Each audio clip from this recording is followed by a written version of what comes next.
Want healthier cuticles? Here are 3 simple do-it-yourself cuticle oil recipes for every skin type. Recipe 1. Normal skin. Mix 50% jojoba oil, 30% sweet almond oil, 10% vitamin E, and 5% coconut oil. Add lavender or tea tree oil. Apply every night for deep hydration. Recipe 2. Oily skin. For a lightweight blend, use 60% jojoba oil, 30% grapeseed oil, and a few drops of tea tree oil. Perfect for preventing breakouts while keeping your cuticles hydrated. Recipe 3. Dry skin. Need extra moisture?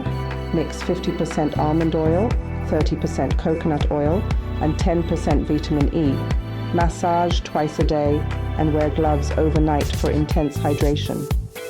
Healthy cuticles, healthier nails. Try these out and don't forget to like and subscribe for more beauty hacks.